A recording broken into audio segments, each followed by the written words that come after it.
यौम शोक मनाया जाएगा 4, 5, 6। वो तमाम लोग 3 दिन यौम शोक है। इस दौरान कोई गाना बजाना, कोई शोर शराबा नहीं होगा, कोई जश्न नहीं होगा। कामयाबी ली हमने, लेकिन हम उन अपने भाइयों को नहीं भूल सकते जो आज हमें नहीं है। उनके एजाज में उनको खराजी अकीदत पेश करने के लिए हम 3 दिन का शोक डिक्लेयर करेंगे। 7 तारीख को पूरी रियासत के अंदर इज़हार तशक्कुर मनाया जाएगा। वो किसी भी वक्त हम तय कर लेंगे किस जगह पे और किस तरह मनाना है। और आप मौसूफ कह रहे थे कि इनका एक भी मुतालबा पूरा न किया जाए। ये जो चीजें ये जो चीजें आप हमने बताई हैं, इनको अगर आप कैलकुलेट करेंगे ना, ये कम से कम 50 से 60 अरब रुपए की बनती हैं। कितने की?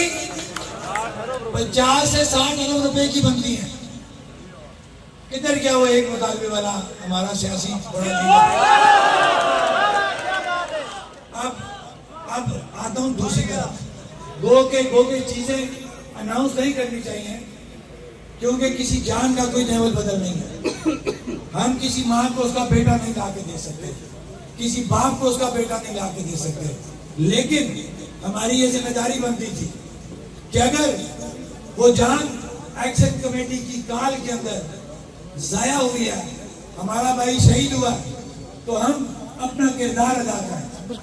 तो अल्हम्दुलिल्लाह हमने जिम्मेदारी का मुजाहरा किया, उन पे कोई एहसान नहीं किया। एहसान तो वो हम पे करके चले गए, पूरी रियासत पे एहसान करके चला गया वो शख्स, वो नौजवान जो अपनी जान तो दे गया। उसके सदके आज हम इतना बड़ा पैकेज लेके यहाँ पे बातें कर रहे हैं। ये हम उन्हीं के सदके ले रहे हैं, हमारा कोई कमाल नहीं है।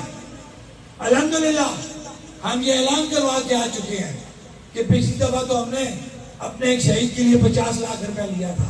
इस बार हमने ये फैसला कराया है कि जो एक पुलिस के मुलाजिम को मुआवजा मिलेगा, वही मुआवजा हमारे शहीद को मिलेगा।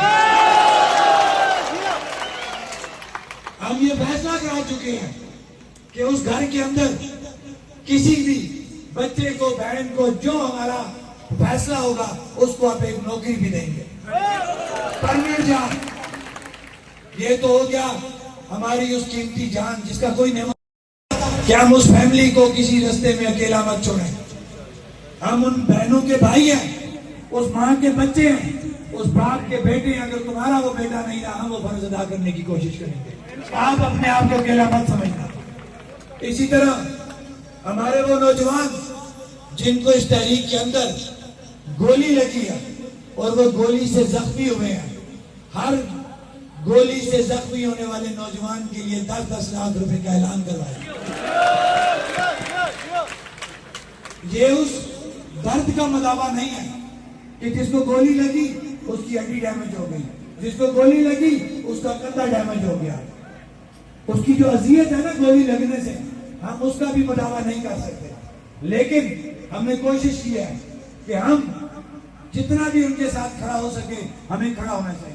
अल्हम्दुलिल्लाह आप लोगों का वजन था, आप लोगों की मदद थी कि हमने जब भी मुज़ाकरात किए, मजबूत तरीके से मुज़ाकरात किए और FIR जो पूरी रियासत के अंदर, जिनके अंदर कुछ लोगों की शहादतें हुई हैं, जिनके अंदर दोनों तरफ से कुछ शहादतें हुई हैं, उसके लिए ये तय हो गया कि जुडिशियल कमीशन का ऐलान हो चुका और जुडिशियल कमीशन बनाया जाए, ताकि जिसका जुर्म है उसको पकड़ा जा सके। ये तमाम चीजें सामने आएंगी और हम इसका पहरा देंगे। और एक और बात, नेट आ जाएगा आगे, जितने भी नौजवान या वो लोग जिनके पास ऐसे वीडियोस या पिक्स मौजूद हैं, बराए मेहरबानी एक्शन कमेटी के जो लोग हैं, जो आपको जानने वाले हैं, उनको दें या डायरेक्ट मुझे दें, ताकि जब इन चीजों की सबूत के तौर पे हमें जरूरत पड़े तो हम तमाम सबूत सामने लेते हैं। हम किसी भी सूरत अपने शोधा के उस कातिलों को नहीं छोड़ेंगे। वैसा हम पीछा करेंगे, हम नहीं छोड़ेंगे। उसके लिए हमें आपकी मदद की जरूरत है। आपने लड़ना नहीं है, आपके पास जिसके पास जो कि मवाद है वो मवाद हमें मिले। इंशाअल्लाह देंगे। ये 12 घंटों से ज्यादा हो गए हैं।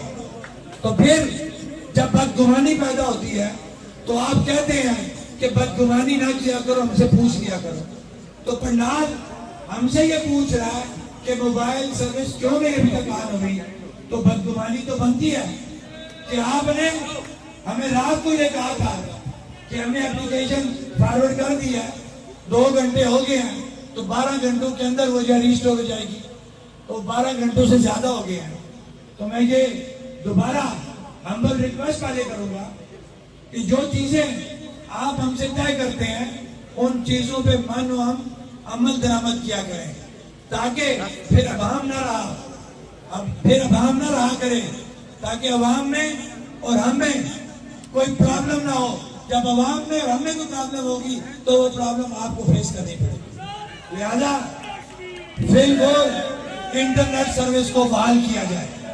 1 मिनट, अभी जो मैं मुखातब करूंगा डायरेक्ट, हालांकि मुनासिब नहीं बनता छोटी छोटी चीजों के लिए, लेकिन ये मान ली छोटी चीज नहीं, बड़ी चीज है।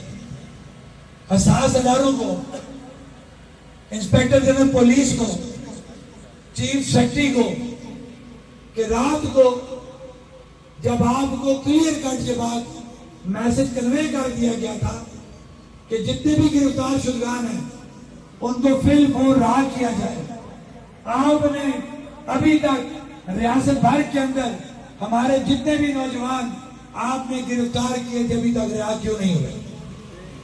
हम आपको आज दिन का टाइम देते हैं कि फिल्म पूरी रियासत के अंदर से हमारे गिरफ्तार शुदगान को रहा किया जाए।